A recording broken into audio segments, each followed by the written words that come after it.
we're supposed to show you what our students now can accomplish. As much as possible, we want it to be as perfect as it is. Kaya todo effort ang ginagawa namin. Mas masaya itong pangalawa.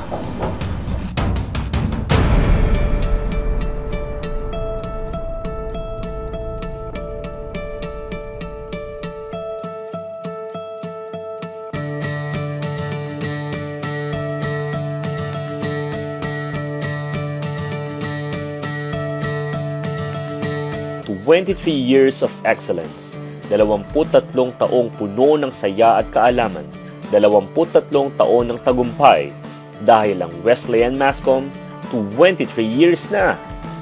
Taong 2007 nang magselebra ng kauna-unahang alumni homecoming ang Wesleyan Mass Communication Program kasabay ng selebrasyon ng ika-20 taong anibersaryo nito. Matapos ang 3 taon, muling nagdaos ng reunion ang Wesleyan Mass Communication upang muling magbigay pugay at magsaya sa ngayon ay ika-23 taong anibersaryo ng maituturing ng isa sa pinakaprestihiyosong kurso hindi lamang sa Wesleyan University Philippines kundi maging sa buong Nueva Ecija. Ngunit sa kabila ng masayang selebrasyon na ito, tayo ay magbalik tanaw sa nakaraan. Kailan at paano nga ba nagsimula ang Mascom sa Wesleyan University Philippines?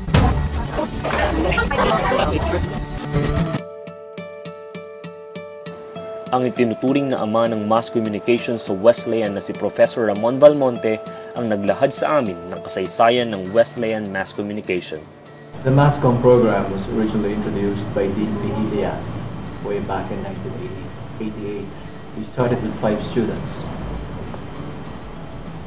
So what was the aim for putting up the course? Well, it was one of the new courses then. It's supposed to be high-tech. It is until now. Ang pagkakatatag ng Mass Communication Program sa Wesleyan University Philippines ang naging simula ng communication education sa Nueva Ecija mula nang buksan ang kurso noong 1988 sa ilalim ng termino ng noon ay Dean ng College of Arts and Sciences na si Dr. Samuel Vigilla at presidente ng universidad na si Dr. Gloria D. Lacson. Nang taong ding iyon, itinayo ang Mascom Laboratory na una ng ikinonsepto ng noon ay chairwoman ng CAS na si Mrs. Zenaida Gillasper base sa disenyo ni Professor Ramon Valmonte. Ang Dean ng College of Arts and Sciences ng mga panahong iyon ay si Dean Noemi Ferrer. Sa mga sumunod na taon, sa ilalim ng pamumuno ng sumunod na Dean ng CAS na si Dr. Virginia O. de Rosario naman na i-acquire ang mga laboratory equipments na ngayon ay ang pinaka-high-tech na laboratorio sa Wesleyan, ang Mascom Laboratory. After 22 years, definitely we have our own facilities, we have our own equipment. Sabi nga during the Mascom reunion, one of the first members of the first batch was saying, they finished the course without ever handling a camera, without ever handling a computer. So all of these things, meron na tayo ngayon, Marcus. Malaki ang naging kontribusyon ng pagkakatatag ng kurso sa universidad sa paglipas ng mga taon. 1999 nang i-launch ang kauna-unahang website ng Wesleyan na sa loob ng 5 taon ay nasa kontrol ng Mascom Laboratory. Taong 2005 naman nang itayo ang DWP-FM, ang campus radio station ng Wesleyan na sadyang inihanda bilang training facility ng mga broadcast communication students. Taong 2007 naman nang ipasa ang pamamahala ng university newsletter na Wesleyan Updates kay Professor Ramon Valmonte katulong ang mga Mascom students. At sa taong ding iyon, binuksan ang mas pinalaking Mascom Laboratory na hinati sa 2 parte, ang Radio Production Studio at Television Production Studio. At sa mga sumunod na taon, patuloy na namayagpag sa larangan ng communication education ang Wesleyan Mascom program sa buong probinsya ng Nueva Ecija. At sa sariling universidad, ang mga Mascom students hindi rin nagpapaawat. Opening pa lang ng Mascom program, sikat na. Why? Because yung reigning Miss Wesleyan was enrolled in the class. Hindi nga ba at kung sa larangan lamang ng pagandahan, sports, leadership at iba pang extracurricular activities, naghuhumiyaw ang kursong Mascom. Bilang patunay, 3 sa Mascom alumni ang nagkamit ng Miss Wesleyan title, isang Mr. Wesleyan, isang binibining palaro, samantalang ilan ay naging runners-up ng mga nabanggit na patimpalak. Ngunit hindi lamang pang Wesleyan ang kagandahan ng mga Mascom students. May mga alumni din tayong itinanghal bilang Miss Kabanatuan, Mutya ng Gapan at Miss Herway Calendar Girl, mga piling prestihiyosong patimpalak sa labas ng universidad.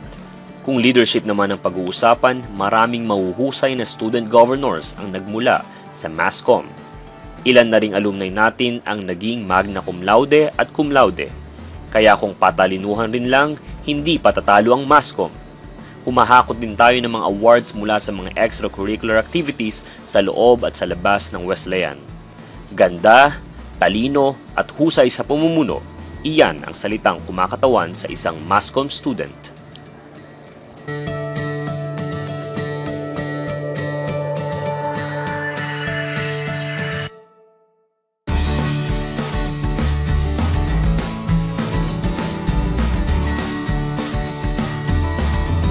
Ikalawa pa lamang na mangyayaring muling magkikita-kita at magsasama-sama ang mga Mascom alumni matapos ang 3 taon mula ng unang selebrasyon nito noong 2007. But when was the last time we held an alumni homecoming and That how was was it? 2008. Sorry. How was it then? There were more people attended in 2008. Kaya lang mas masaya itong pangalawa. Ngunit ano nga ba ang tunay na dahilan kung bakit ngayon lamang muling nagselebra ng reunion ang Mascom sa Wesleyan? It's because I'm about to leave. I turned 60 a few days ago, and this is supposed to be my last school year at Wesleyan. Isa sa mga dahilan ng malaking selebrasyong ito ay ang muling pagsasama-sama ng mga miyembro ng Wesleyan Mascom family para sa itinuturing ng haligi ng kurso na magre-retiro sa pagtatapos ng school year na ito. Ang buong panahon ng pagtuturo ni Professor Ramon Valmonte sa Wesleyan ay iniukol niya sa Mass Communication Program mula ng buksan ng kurso.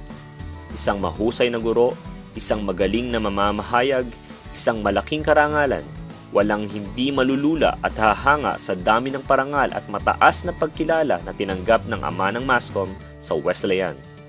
Si Professor Ramon Valmonte ang kauna-unahang Atenean na nagturo sa Wesleyan University, Philippines na siya ring nag-design ng ₱1 million Mass Communication Laboratory at ang gumawa ng kauna-unahang website ng Wesleyan noong 1999 at ng kauna-unahang internet-based learning source site sa universidad, ang Mass Communication e-Classroom. Siya din ang kauna-unahang broadcaster sa buong Nueva Ecija na communication degree holder at ang kauna-unahan at nag-iisang Novo Ecijano na nabigyan ng broadcaster's license bilang komentarista at news analyst, pinakamataas na kategoryang maaaring matanggap ng isang broadcaster sa Pilipinas. Pinarangalan siyang outstanding administrator ng Wesleyan noong 2008 nang nagawa niyang sabay-sabay na gampanan ang responsibilidad sa 6 na posisyon: ang Public Relations or Information Consultant, Radio Station Manager ng DWUP-FM, ang Campus Radio Station ng Wesleyan, Editor ng University Publication, ang Wesleyan Updates, at Head ng University Printing and Photography Office, habang full-time instructor sa ilalim ng termino ng 4 na presidente ng Wesleyan. 2009 nang bitiwan ni Professor Valmonte ang lahat ng ito upang mag-concentrate na lamang sa pagtuturo. Umani rin ng parangal ang mahusay na guro mula sa iba't ibang institusyon tulad ng Toronto, Canada-based Binibining Pilipinas of the World Group na kumilala sa kanyang kahusayan bilang isang mamamahayag sa kanyang online journal, ang Nueva Ecija Journal na kauna-unahang online newspaper sa Nueva Ecija. Award mula kay dating Pangulong Gloria Macapagal Arroyo sa selebrasyon ng ika-109 na taong anibersaryo ng unang sigaw ng Nueva Ecija, ang tanging alay sa tanging anak ng Nueva Ecija, or Outstanding Novo Ecijano Award for Journalism, at certificate mula sa Commission on Higher Education or CHED bilang kauna-unahan sa Central Luzon na qualified na magturo ng full-time basis na mass communication subjects sa alinmang kolehiyo na hindi na kailangan ng masteral degree.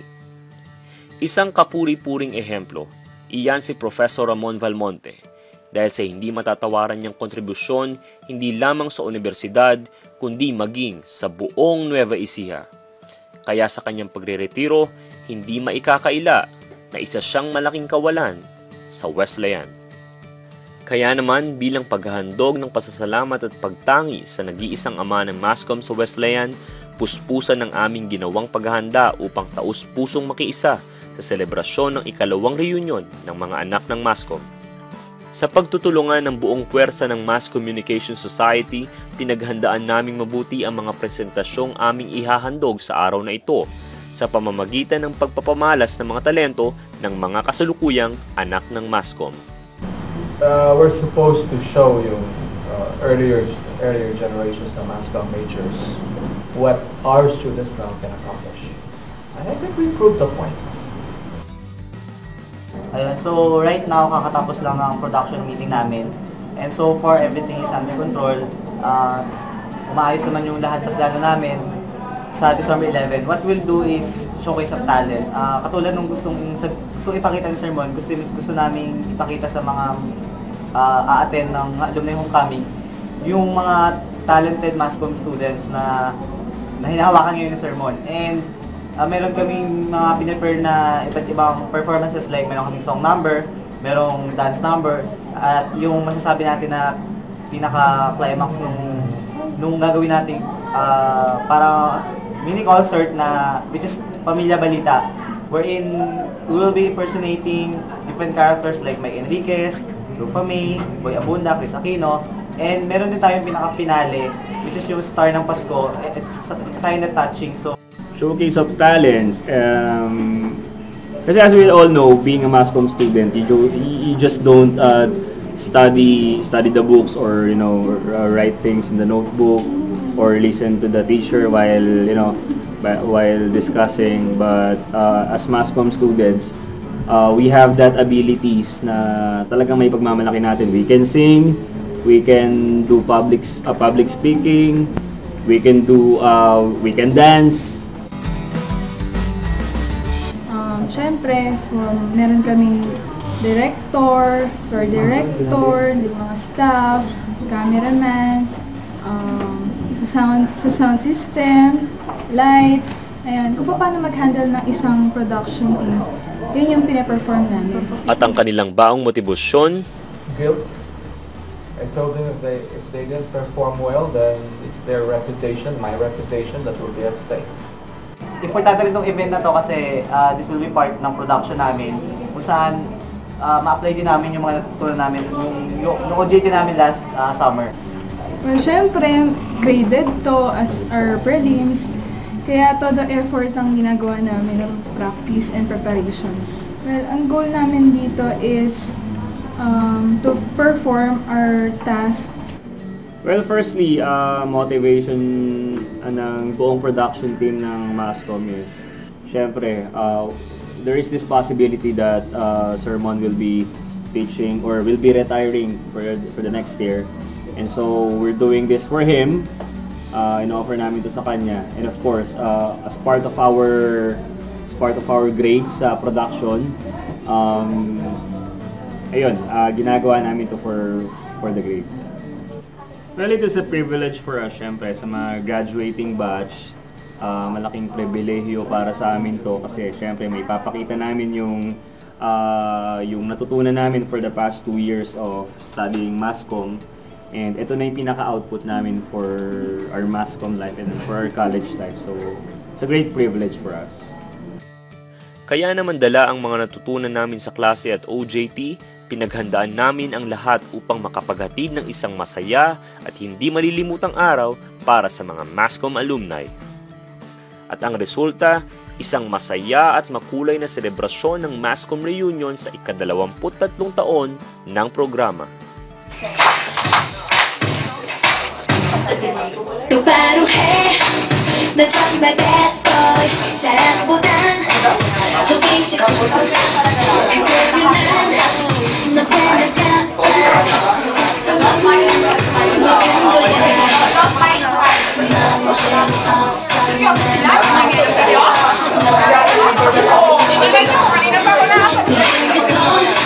수많은 남자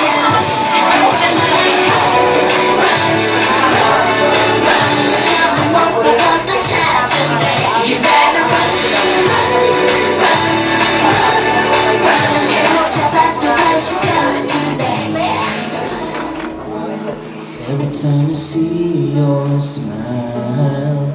Everything feels so right.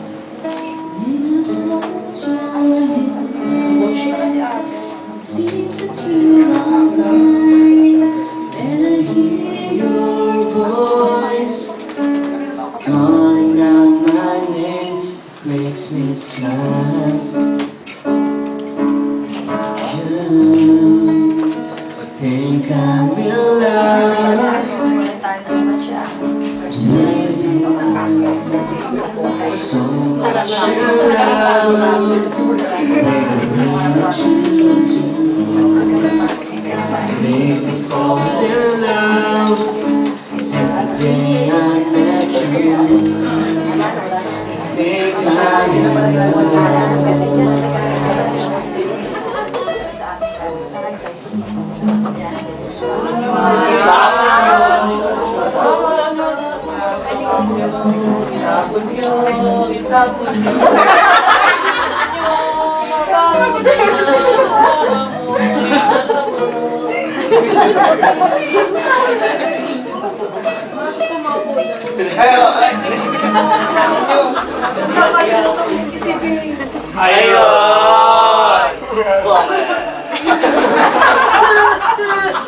Uminom ka ng Memo Plus upang tumalas ang iyong memorya. Partner, Memo Plus daw. Kailangan na natin yan, oh. Ayan po mga kapuso, hindi raw po porky may corn, sa pangalan ay may mais na. At speaking of corn, may special na report po sa ating ngayon ang ating kapamilyang si Ted Filon. Aba, tingnan nyo nga naman kung mga kabila pa ng istasyon. Tungayan po ninyo ang aktwal na pagsanib ng kalwa ng ating kasamang si Ted kay Kuya Kim upang mayatid sa atin ang special na report na ito. Live na live po mga kapuso. Ted Filon, pasok!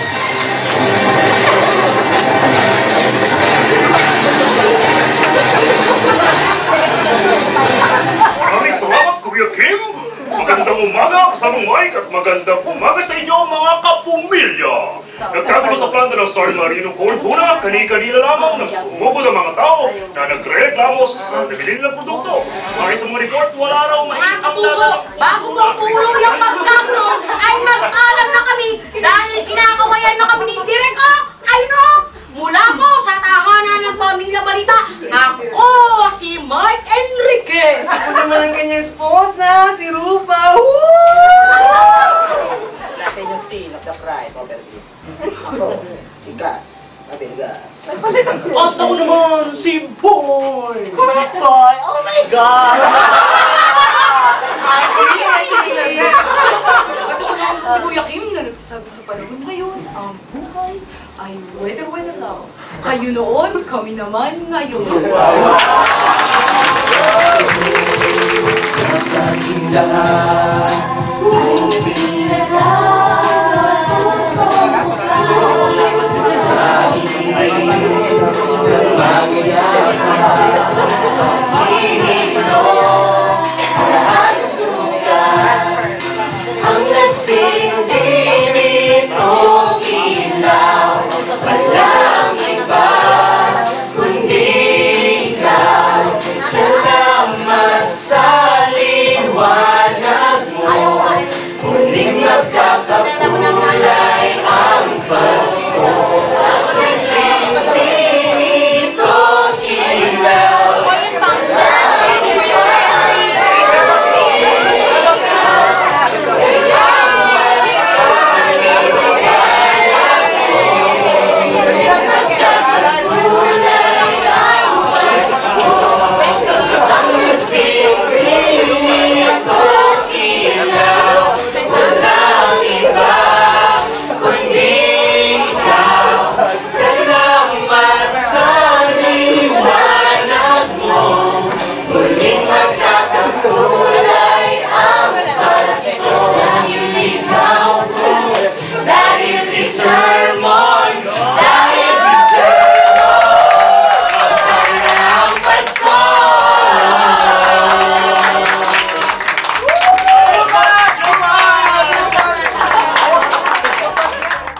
At pagpupugay sa mga taong nagsilbing pinakamahahalagang haligi ng kurso. So, tutuwa kami na andito kayo. Some of you probably are jobless at the moment, kaya ngayon ang punta naman ang pagpunta nyo rito para magkaroon kayo ng chance ng contact yung mga ka-eskwela nyo who could possibly help you find a job. Ganun siya. So all of these things, natutuwa naman tayo. Aalis tayo rito, kung aalis tayo rito, ito ay tsura ng Mascom ngayon. It's a complex, radio TV complex. Aalis tayo sa Wesleyan, hindi naman ganun lang na parang, you know, na wala parang bula. As in, contribute naman tayo sa university. It's something we should be proud of. Tutuwa din naman ako kahit gaano ako higpit. Hindi nagbabago higpit mula na sa first batch and last batch. Academics, extracurricular, pagandahan, for instance, etc., debate, for instance, ano ba? Speaking, etc. Projects, kamukha nakita niyo docu which they did on their own. Itong nangyari sa docu na to is something like nangyari dun sa batch ninyo. Batch kasi nila, ang pinakamarami, umabot ng 33 or 35 ang estudyante natin sa Mascom at that time. Na hindi pa usong nursing during that time. Hindi pa usong nursing.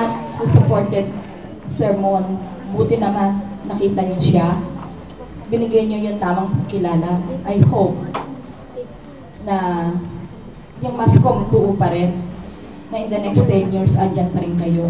Maybe in the next 10 years, wala na kami, wala na ako. Pero sana kayo andyan pa rin. Andyan pa rin kayo at andyan pa rin sana yung Mascom ng College of Arts and Sciences, Wesleyan University, Philippines. Thank you very much. Thank you.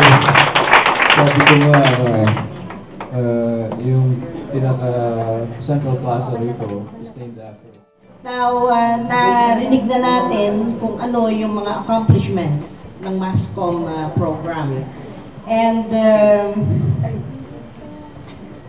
nakikita naman dun sa kalidad ng mga estudyante ng Mascom, no? Talagang kanina nga magkatabi kami ni Ellen, talaga ako yung mga Mascom, arte talaga.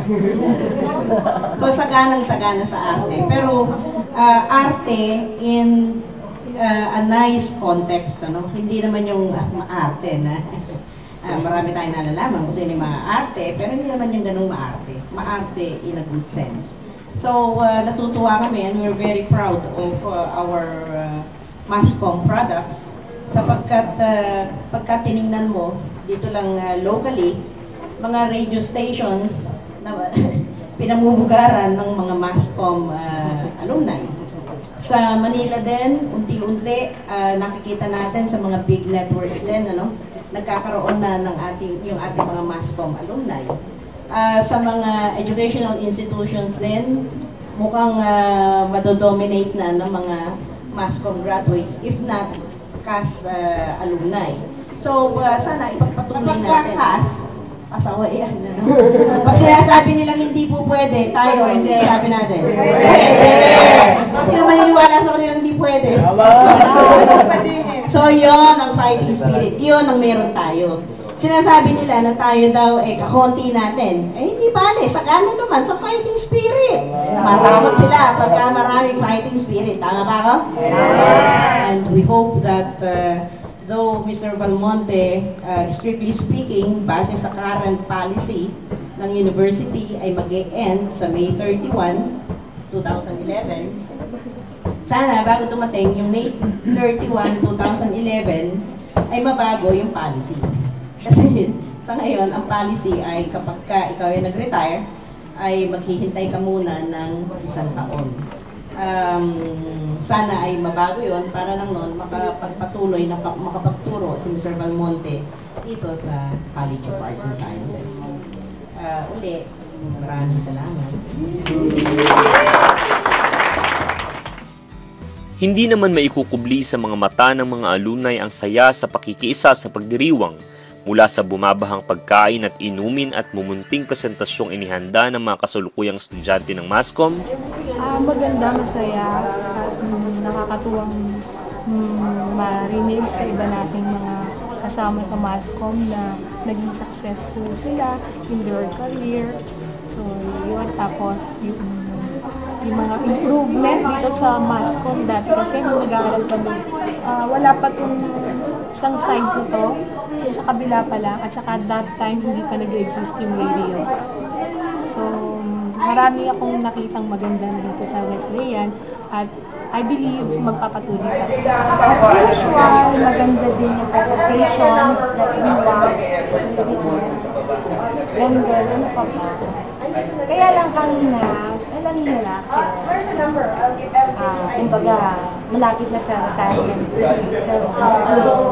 Napansin ko, medyo yung atmosphere, medyo lumit. Pero, and I was telling kanina,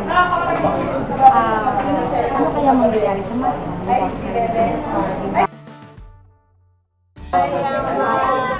I'm actually very nervous, but at the same time very excited because I'm actually following the footsteps of Father of Mine.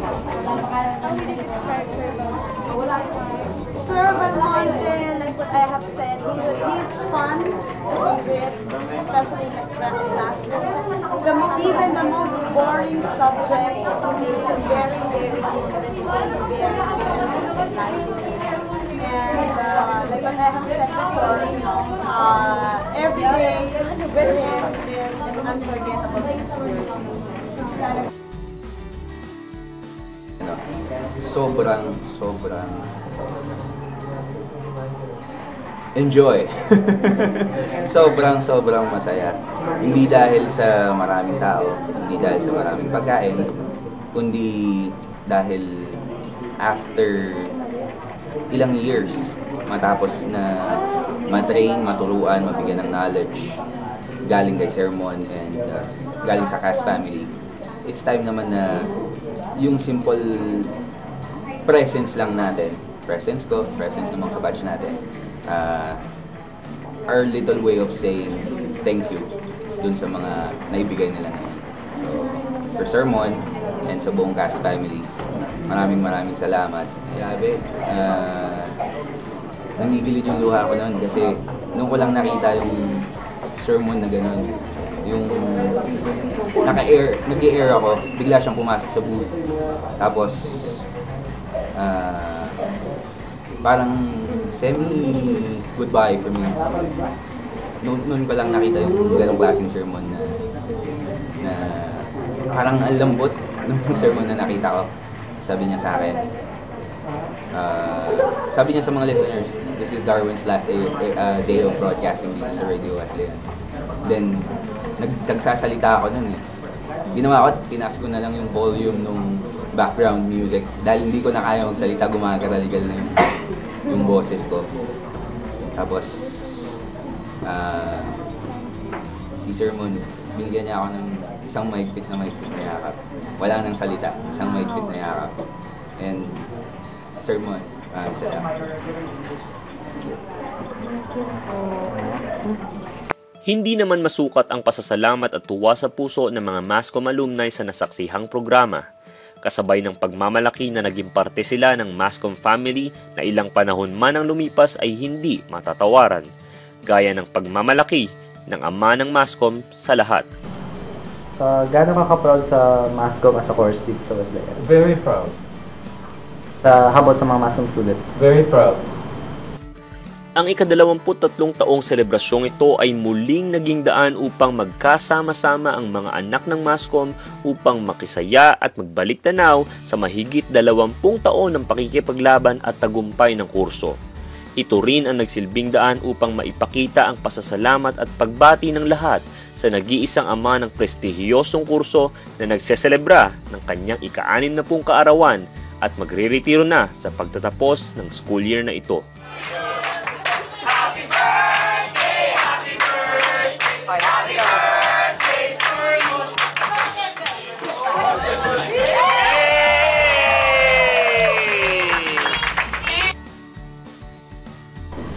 How would you like to be remembered by your students?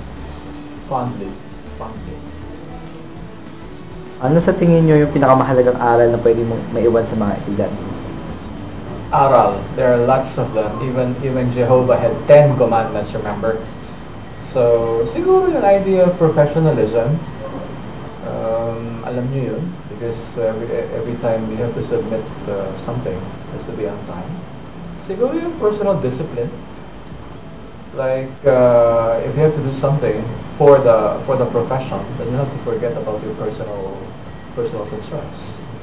Tapos pangatlo siguro yung idea of teamwork, the idea of having to work together. At ang mensahe ni Sir Mon sa mga susunod na guro ng MASCOM, It's just that through the years, we saw the course improve from having no room at all when it started. There was even a time when we used to hold classes. There's a corridor, there's a main building. Up to the time we had one mass communication laboratory consisting of one room. Up to the time we have a MASCOM laboratory consisting of 2 rooms. Up to the time we have our own production studio for radio and television. I think this shows how the mass communication courses evolved through the years. My only message is that I hope the next generation of instructors would build on what literally I have built and what the present team has built in terms of expanding our facilities, getting more equipment, updating our equipment for instance, getting more people to take the course. I think that's about it. hindi pa ito ang katapusan ng magandang kasaysayan ng MASCOM sa Wesleyan. Bagkos ay magsilbi sana itong simula ng panibagong antas ng paglilinang tungo sa mas mataas pang antas ng kahusayan ng kurso na patuloy na magpapamayagpag sa Wesleyan Mass Communication Program. Sa pag-alis ng ama ng kursong ito ay nangangahulugan ng isang matinding hamon sa mga susunod na henerasyon ng MASCOM. Isang hamon na ang layunin ay hindi lamang mapantayan kundi mahigitan pa ang husay na ipinamalas na nag-iisang ehemplo na ipinagmamalaki ng lahat. Isang hamon upang ipagpatuloy ang kanyang nasimulan. Mula po sa bumubuo ng Mass Communication Batch 2011, ako si Jonathan Constantino at ito ang dokumentaryo ng ika-23 taong selebrasyon ng Wesleyan MASCOM, The Reunion.